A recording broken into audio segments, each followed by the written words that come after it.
tutorial, and the subject is social studies, SST third term, major element for P5 class, Ugandan children who are still under lockdown. So we shall be proceeding in today's tutorial with that same particular topic, and we shall continue from where we stopped. Yeah, the Uganda National Anthem as a symbol of Uganda as a nation.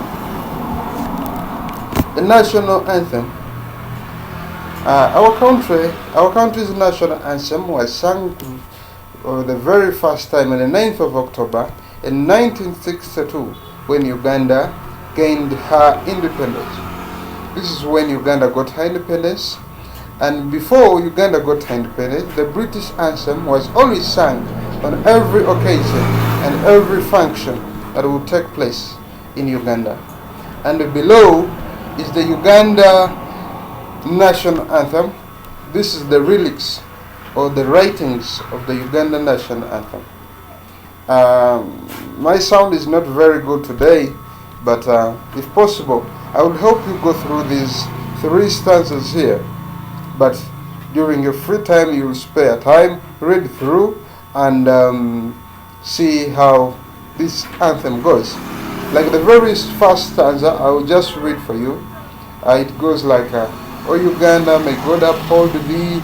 We lay our future in thy hand, united free for liberty, together we stand. This first stanza shows that Uganda is a very fearing country, a very God-fearing country, and all our future is laid into the hands of the Almighty, and if we are united, we shall have our liberty, and we shall always stand upright. That is the very first stanza of the Ugandan National Anthem. And the second stanza of the Ugandan National Anthem, it goes like, O Uganda, the land of freedom, our love and labor we give, and with the neighbors all at our country's call in peace and friendship we live. This second stanza, the very first line, shows that Uganda is a land of freedom. It also shows that Ugandans love each other and give each other labor in case need be. And also tells us that the third stanza tells us that Uganda is a country that collaborates with its neighbors. We all call for friendship with the people we live with. That is the very last line of the Ugandan National Anthem. And the third stanza goes like, O Uganda, the land that feeds us by the sun and fertile soils grown.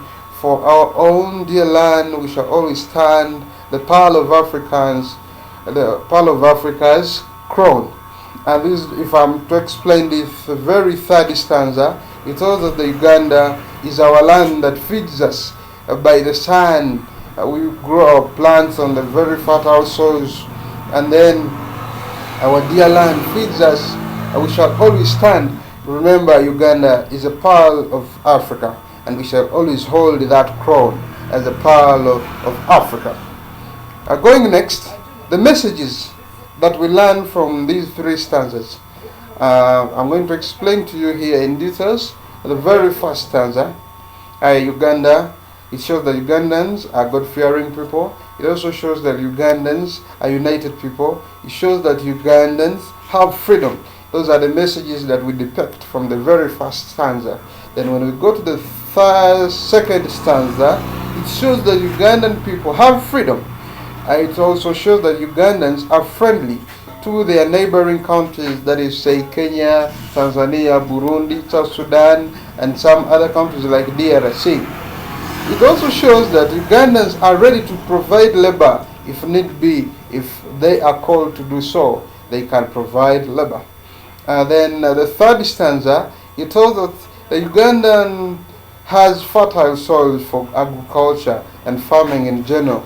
It also shows that Uganda has good climate. It also shows that Uganda is a part of Africa. Those are the messages that we can depict from the third stanza of the Uganda National Anthem. Important things that we can be able to learn from the national anthem.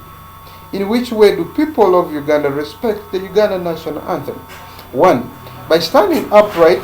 I told you in the very first beginning when this song is being sung, the scouts, the army, and the patriots, they tell us more about this. When they are singing this song, they stand very upright, straight, and they don't shake. They look like statues when they are singing this national anthem.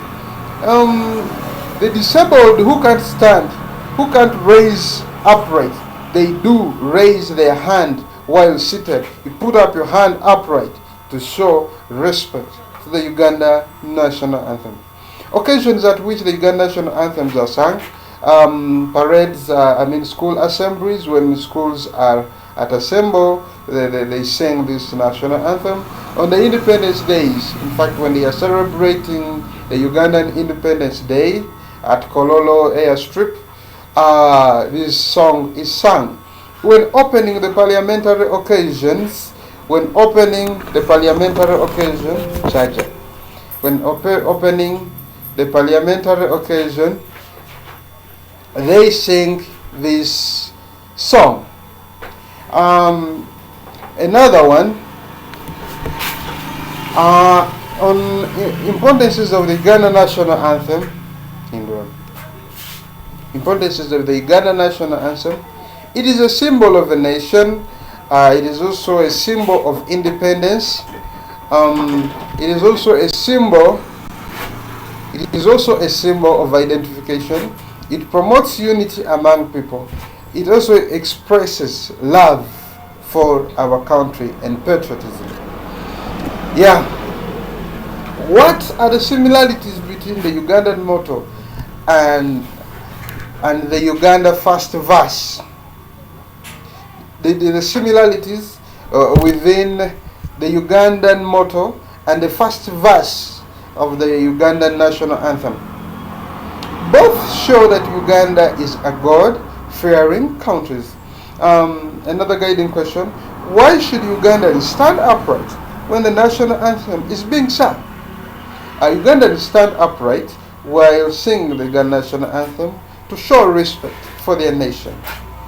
We shall go to another symbol of a nation, and that is the Ugandan motto. The Ugandan motto. Our Ugandan motto is "For God and my country." Though some people have started changing this. You hear some people say, "For God and my stomach." Some people say, "For God and my family." But the Ugandan motto stays like, "For God and my country." That is, God with us, our country will stand very strong and firm. Importances of the Ugandan motto. One, it's a symbol of a nation, of a national identity. It helps us identify ourselves when we are abroad. That is our motto. And it shows that Uganda is independent. Lessons we learn from the Ugandan motto. Ugandan motto, it shows that Uganda is a God-fearing country. Yeah, that is what I can tell you about the Ugandan motto. The next is the national coat of arms. It's another symbol of the nation. This national coat of arms was designed by a man called Cecily Todi. It was put on the official car. It's put on the official car of the president and some other important people in this nation. It is printed on national currency, on the Ugandan money. That national coat of arms, it is there. It is there on the currency of Uganda. Yeah. What does the coat of arms represent?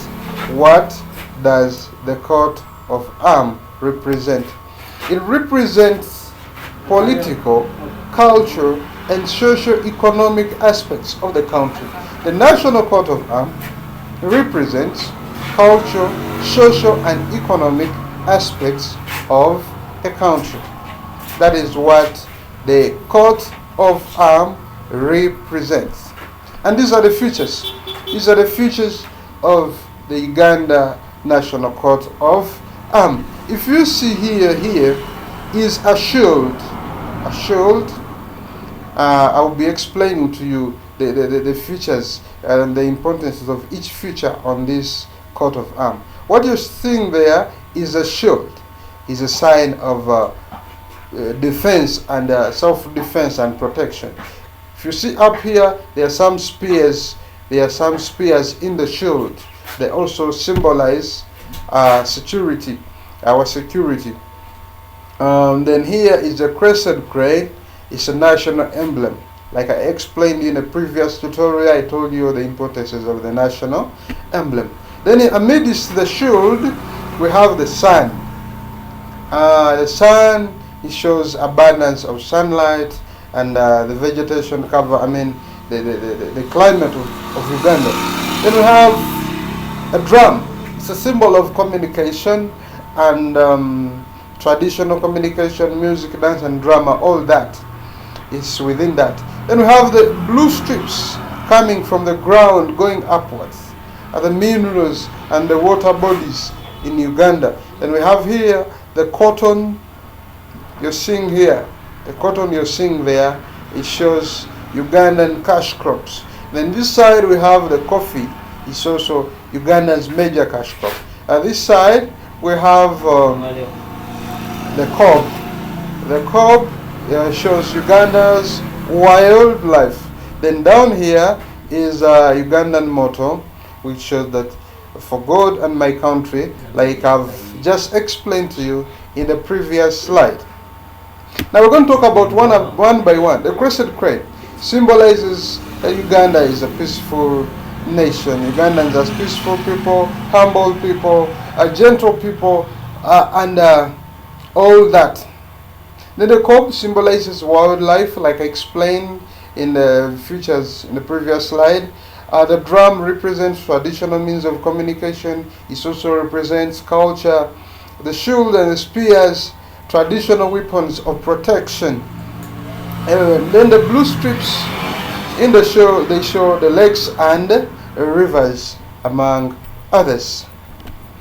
Then the green color beneath the shield represents the savanna vegetation. It represents that Uganda's vegetation cover is within the savanna region. Then the sun represents abundant sunshine received through the year. It also represents the tropical climate of Uganda. The cotton and the coffee represents Ugandan traditional cash crops. It also shows that Uganda is an agricultural country, or Uganda's backbone is agriculture. Then the black color that you see into that coat of arms represents black Africans. Then the national motto, it shows that Uganda is a God-fearing country.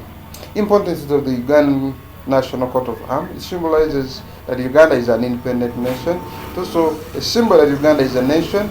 It is also a sign of identity among other countries, like we shall be seeing in the next slides.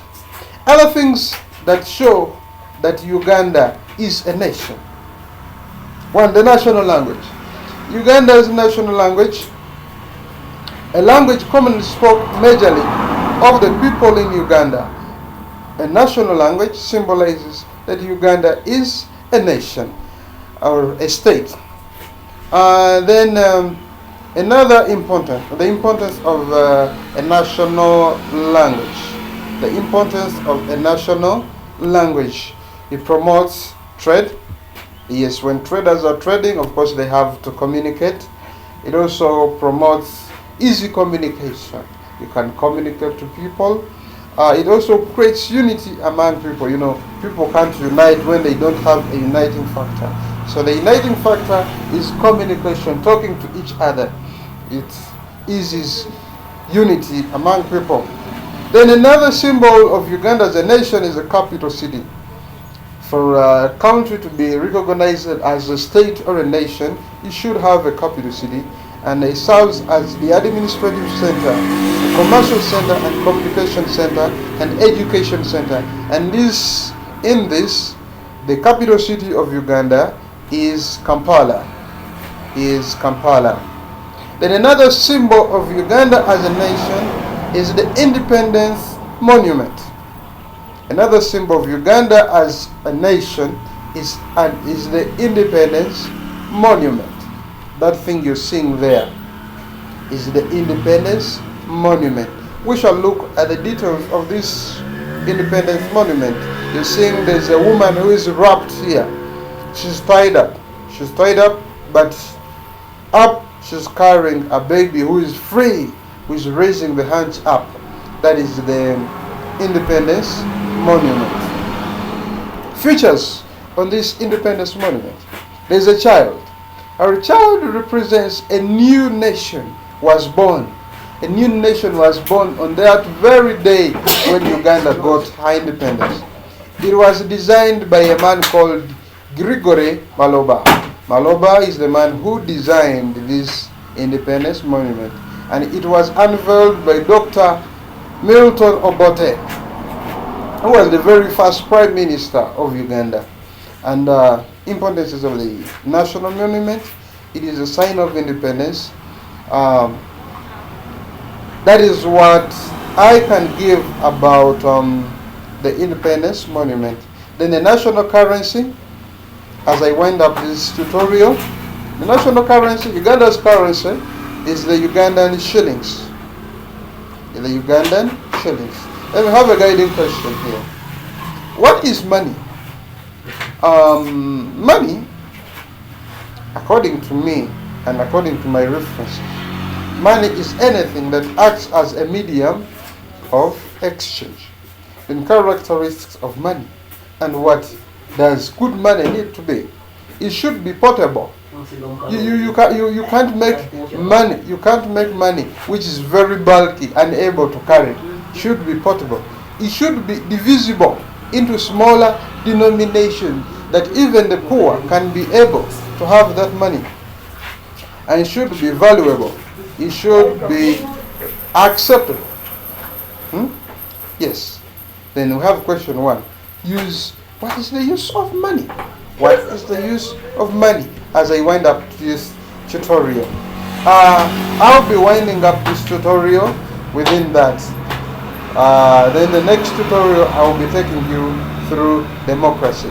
Thank you for watching this video, and thank you for keeping tuned, and thank you for sparing time to watch this video.